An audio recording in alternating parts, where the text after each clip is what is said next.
Alright, Assalamualaikum warahmatullahi wabarakatuh. My name is Aula Khoirun Nisa, and here I would like to explain about some phonological rules. So let's start with the definition first. So what is the phonological rules? Phonological rules describe how speaker goes from the abstract representation stored in the brain to the actual sound,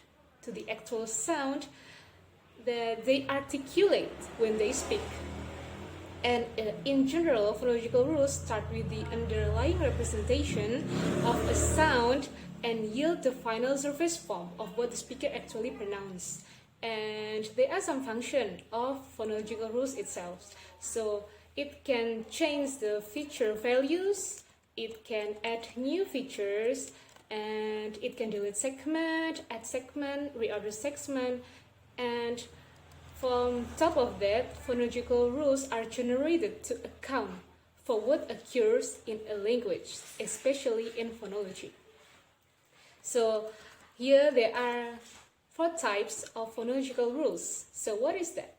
The first one is assimilation, dissimilation, insertion, and deletion. So now let's start with the first one. Okay, the first one is assimilation. And what is assimilation? Assimilation is happening when a sound changes of its features to be more similar to an adjacent sound. So here we are having the 2 types of assimilation: full assimilation and partial assimilation. So let's start with the full assimilation. Full assimilation is a complete assimilation. It makes a sound may change and become like another. What is meant to be complete assimilation is that a sound is totally affected by a neighboring sound in which both sounds become one or become identical. So it means that the assimilated sound becomes exactly the same as the sound that it assimilates to. So example, the first word and the second word is the same. That is the complete assimilation, right? To be clearer, I have the example here, the full assimilation. So we have the horseshoe and that place. So how does this pronounce in English due to the assimilation? Exactly, the full assimilation. So we know that the sound becomes exactly the same as the sound that is assimilated to. So here the example, horseshoe. So we omit E here, so the S is same with the S and the second word, horseshoe. So we pronounce it as horseshoe. And the second example is that place.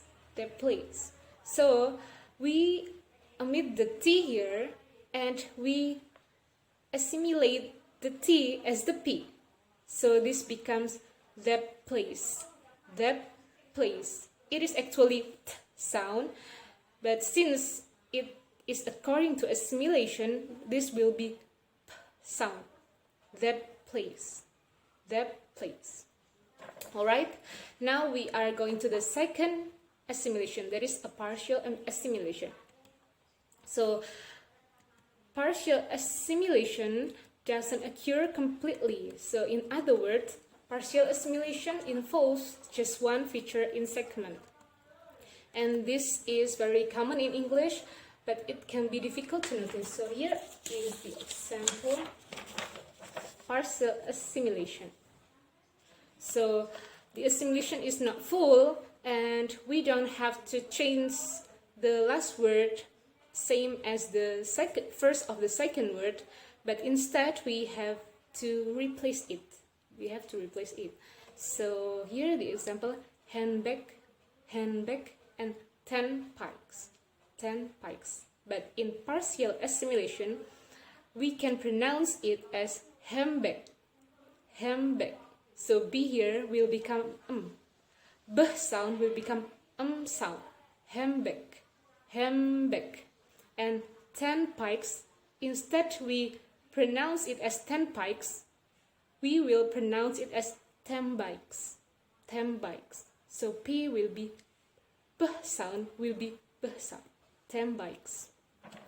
Okay, that is the assimilation, and now we are going to the second types of phonological rules, that is dissimilation.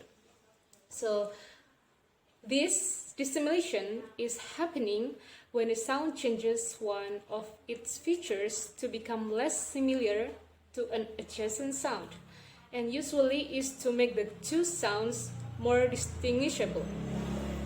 And this type of rule is often seen among the people speaking a language that is not their native language, where the sound contrast may be difficult.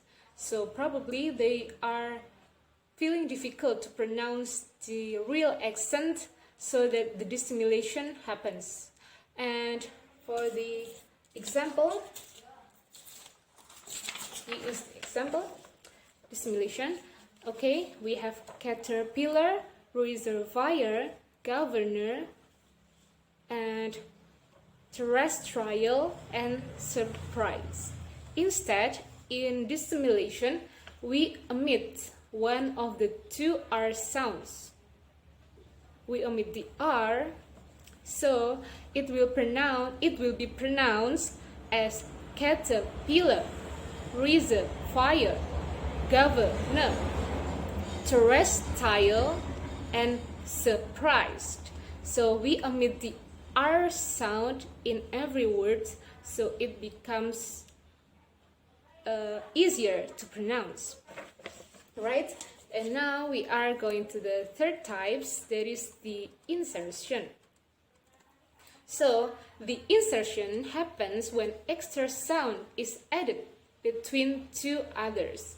Insertion is a process inserting a consonant or vowel in some words of roots.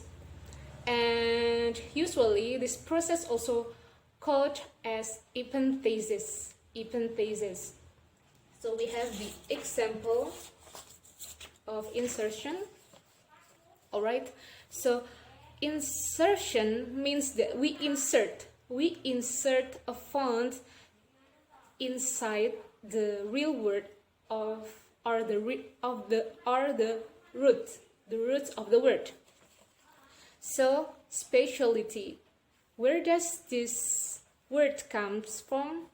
So it is actually the noun spatial, and in order to change it as the noun, we have to add the suffix t. So it becomes specialty. But it will sound strange if we pronounce it as specialty. So the native speakers will insert I found here, I, so it will become specialty instead of specialty. So it will be easier to pronounce. In other example, we have jewelry. Actually, the word is jewelry, but of course it will be difficult to pronounce it. So we insert the E font here, the E, so it will be easier to pronounce. Jewelry. Right, and then the last types of the phonological rules are deletion. So deletion is happening when a sound such as stressless syllable or a weak consonant is not pronounced.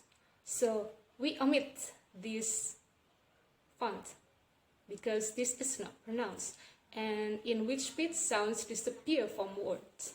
So the example here is this, right? So deletion means we delayed that font in order to make it easier to pronounce. So Mississippi, native speakers will say it as Mississippi.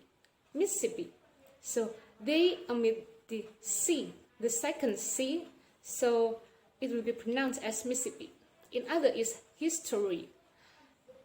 In order to make it shorter, they will pronounce it as history.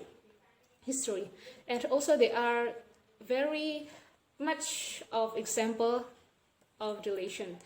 We have comfortable, vegetable, And this is the example of dilation. So it is actually comfortable, but it will be pronounced as comfortable, comfortable. And vegetable will be pronounced as vegetable, vegetable. So we apply the rules of dilation here. Alright, so that's all the types of phonological rules. So the conclusion here is the phonological rule is a method for describing the way in which individual sounds are produced in spoken languages.